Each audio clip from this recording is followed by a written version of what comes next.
Hello friends, welcome to learning Himachal की MCQ revision series में आपका स्वागत है। आज के सेशन में हम पॉलिटी के कुछ और एमसीक्यूज डिस्कस करेंगे।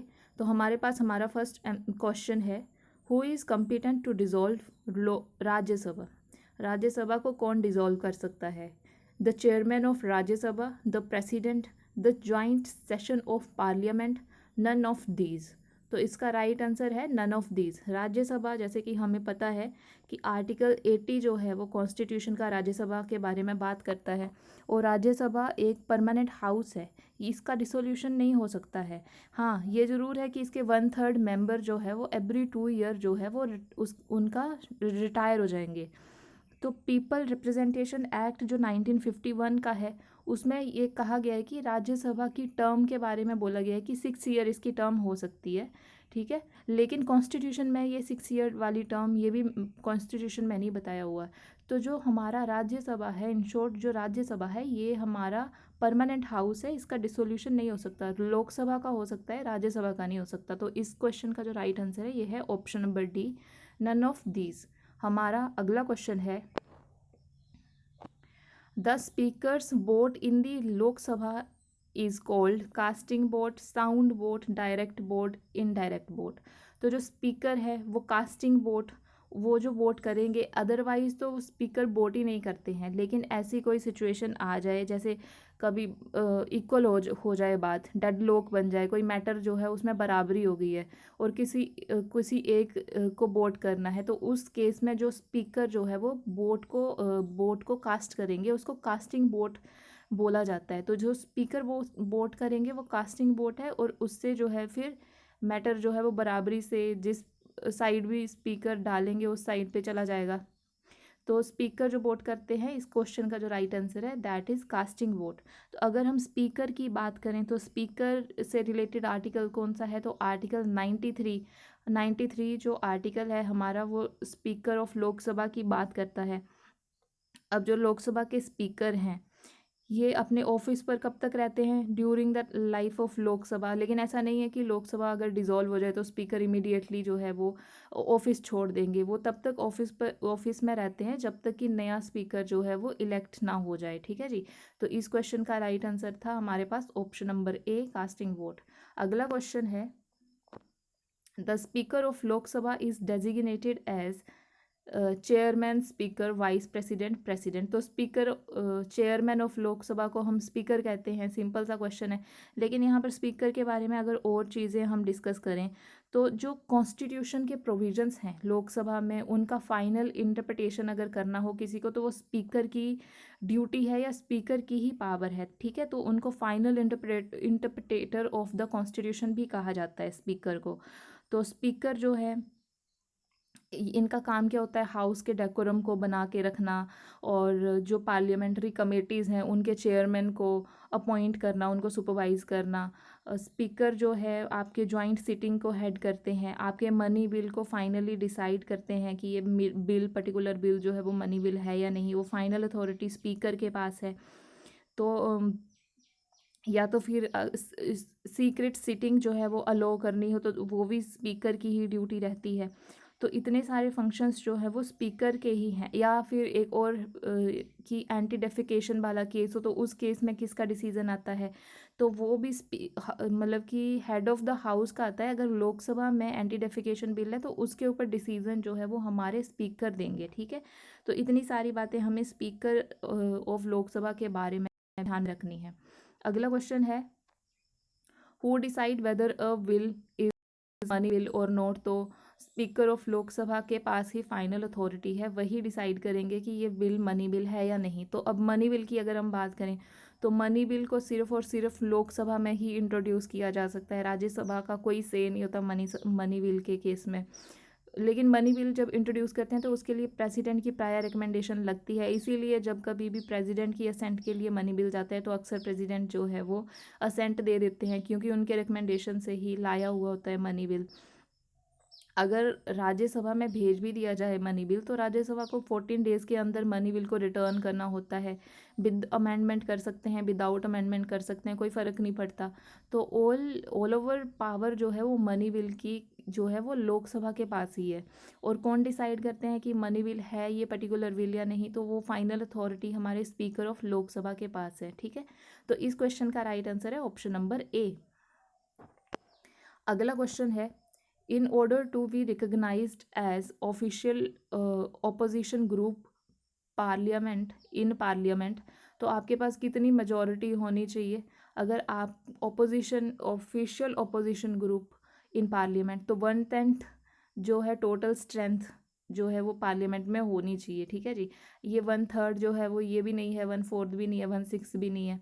अगर हम 1/6 की बात करें तो ये 1/6 वाली जो केस है वो उस केस में आता है जब प्रेसिडेंट के पास 1/6 वोट नहीं आए हों, तो उनकी जो जैसे जब्त हो जाती है, जमानत कहते हैं। और 1/4 की बात करें तो जब प्रेसिडेंट का इम्पीचमेंट होना हो तो उस रेसोल्यूशन में 1/4 मेंबर के साइन होने चाहिए। 1/3 तो हमें पता है अक्सर अमेंडमेंट के केसेस में होता है। तो 1/10 जो है वो टोटल स्ट्रेंथ होनी चाहिए ओपोजिशन में, अगर मेजर ओपोजिशन पार्लियामेंट में ग्रुप रिकॉग्नाइज होना हो। तो इस क्वेश्चन का राइट आंसर है ऑप्शन नंबर डी। आपके पास अगला क्वेश्चन है, Rajya Sabha enjoys more power than Lok Sabha in in the मतलब किन किन केसेस में, तो आपके मनी बिल के केस में, नॉन मनी बिल केस में, setting up of new all India services या अमेंडमेंट ऑफ द कॉन्स्टिट्यूशन। तो ऑल्दो हमारी लोकसभा और राज्यसभा कई मामलों में जो है वो बराबर हैं, लेकिन लोकसभा एक स्ट्रॉन्ग हाउस है, वैसे ही राज्यसभा के पास भी दो ऐसे स्पेशल आर्टिकल्स हैं या दो स्पेशल पावर्स हैं जो लोकसभा के पास नहीं होती। तो कौन कौन सी हैं, तो आर्टिकल 249 उसको हम कई बार डिस्कस कर चुके हैं कि आर्टिकल 249 में राज्यसभा नेशनल इंटरेस्ट में आपके 2/3 मेजोरिटी से अगर बिल पास करे तो वो तब पार्लियामेंट जो है वो स्टेट के मैटर्स में लेजिस्लेट कर सकती है। कौन सा आर्टिकल है, 249, 2/3 मेजोरिटी से नेशनल इंटरेस्ट में राज्यसभा पास करेगी बिल।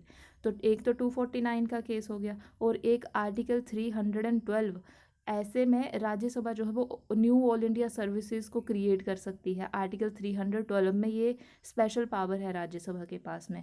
तो यहाँ पर ऑप्शन नंबर सी आपका राइट आंसर है कि setting up of new all India services. ठीक है, हमारा अगला क्वेश्चन है, the speaker of Lok Sabha can resign his office by addressing his resignation to president the parliament, the deputy speaker of Lok Sabha, the chief justice of India. तो speaker जो है वो अपना रेजिग्नेशन दे सकते हैं डेप्यूटी स्पीकर ऑफ लोकसभा को। तो प्रेसिडेंट के साथ में कंफ्यूज नहीं करना है। जो हमारे स्पीकर हैं ये तब तक हाउस पर बने रहते हैं जब तक या तो ये member as a member cease ना हो जाएं, या तब जब तक कि नया स्पीकर जो हो वो इलेक्ट होकर ना आ जाए। ठीक है, अगर स्पीकर को उनके पद से हटाना भी है तो उस केस में भी एब्सोल्यूट मेजॉरिटी लगती है, यानी कि टोटल मेजॉरिटी लगती है हाउस की, और 14 डेज़ का एडवांस नोटिस लगता है। और स्पीकर जो है वो अपना ये रेजिग्नेशन दे सकते हैं किनको, डेप्यूटी स्पीकर ऑफ लोकसभा को। ठीक है, प्रेसिडेंट के साथ इनको जो है वो कंफ्यूज नहीं करना है। तो अगला क्वेश्चन है हमारा, the will of which of the following categories can be initiated only in Lok Sabha. तो मनी बिल जो है उसको सिर्फ और सिर्फ जो है लोकसभा में ही लेकर आया जा सकता है। जो मनी बिल है उसके लिए प्रेसिडेंट का प्रायर रिकमेंडेशन लगता है।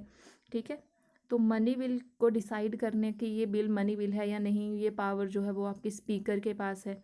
राज्यसभा में अगर मनी बिल जाता है तो 14 डेज़ के अंदर अंदर राज्यसभा को वापस करना पड़ता है, चाहे वह अमेंडमेंट के साथ करें चाहे बिना अमेंडमेंट के करें। सारी पावर लोकसभा के पास है। वो अमेंडमेंट अगर दी है कोई राज्यसभा ने तो एक्सेप्ट कर सकते हैं, नहीं भी कर सकते हैं। अगर 14 डेज़ के बाद भी राज्यसभा मनी बिल को रिटर्न नहीं करती है तब भी लोकसभा में मनी बिल को पास हुआ माना जाएगा। जब प्रेसिडेंट के पास जाता है तो प्रेसिडेंट या तो असेंट दे सकते हैं मनी बिल को या विदहोल्ड कर सकते हैं, लेकिन रिकंसिडरेशन के लिए प्रेसिडेंट नहीं दे सकते। लेकिन अक्सर प्रेसिडेंट जो है वो मनी बिल को असेंट दे देते हैं। क्यों दे देते हैं, क्योंकि मनी बिल जो है वो प्रेसिडेंट की रिकमेंडेशन से ही लाया गया हुआ होता है। तो इतनी सारी बातें हमें मनी बिल के केस में ध्यान में रखनी है। आर्टिकल कौन सा है मनी बिल के लिए, आर्टिकल 110। ठीक है जी, तो हमारा अगला क्वेश्चन है, which of the following appointments is not made by president of India? President of India कौन सी अपॉइंटमेंट इनमें से नहीं करते हैं? तो speaker of Lok Sabha, chief justice of India, chief of air staff, chief of army. तो जो स्पीकर ऑफ लोकसभा है, इसके साथ हमें लग सकता है कि प्रेसिडेंट अपॉइंट करते होंगे। दो, प्रेसिडेंट स्पीकर के इलेक्शन की डेट जो है वो डिसाइड ज़रूर करते हैं, लेकिन जो स्पीकर हैं लोकसभा के, ये लोकसभा के मेंबर्स के द्वारा जो है वो इलेक्ट होते हैं, तो प्रेसिडेंट नहीं इनको अपॉइंट करते। ठीक है, लोकसभा के मेंबर्स अपने आप में से स्पीकर किसी एक मेंबर को जो है वो स्पीकर इलेक्ट करते हैं। ठीक है, तो इसमें प्रेसिडेंट अपॉइंट नहीं करते हैं स्पीकर को। हम पहले भी देख चुके हैं कि गार्डियन होते हैं लोकसभा के, डेकोरम को बनाने का काम, लोकसभा में जो ऑर्डर है उसको बना के रखने का काम ये, या फाइनल इंटरप्रिटेशन कॉन्स्टिट्यूशन की लोकसभा में, तो ये सारी की सारी पावर्स जो है वो स्पीकर के पास ही होती हैं। और कौन सा रैंक है, अगर हम हमारे कॉन्स्टिट्यूशन में देखें तो 7th रैंक पर आती है स्पीकर की पोस्ट। ठीक है जी, तो स्पीकर की पोस्ट एक बहुत ही रिस्पेक्टेड पोस्ट होती है, ठीक है, इंडिया में। तो स्पीकर ऑफ लोकसभा को जो है वो प्रेसिडेंट इलेक्ट नहीं करते। हमारा आज का लास्ट क्वेश्चन है, the most important feature of Indian parliament is that it is union legislature in India. Union legislature in India, it also comprises of the president. अच्छा, it is bicameral in nature, the upper house of the parliament is never dissolved. देखिए, जो हमारे most important, वैसे तो आप कई options में यहाँ पर कंफ्यूज हो सकते हो, लेकिन मोस्ट इम्पोर्टेंट फीचर, तो वेरी बेसिक फीचर क्या है पार्लियामेंट का? हमारी पार्लियामेंट जो है वो बाईकैमरल इन नेचर है, अपर हाउस भी है, लोअर हाउस भी है ना, और लोकसभा राज्यसभा दोनों ही हाउसेज हैं। ठीक है, लोकसभा जो है वो पीपल्स को रिप्रेजेंट करती है, राज्यसभा जो है वो स्टेट का रिप्रेजेंटेशन पार्लियामेंट में करती है। तो हम कंफ्यूज नहीं करना है, बड़े ऑप्शन जो है वो कंफ्यूजिंग हैं यहाँ पर, लेकिन ऑप्शन नंबर सी जो है वो इस क्वेश्चन में। तो आज के सेशन में इतने ही क्वेश्चन डिस्कस करेंगे, तो अब मिलेंगे अगले सेशन में, तब तक के लिए थैंक यू सो मच।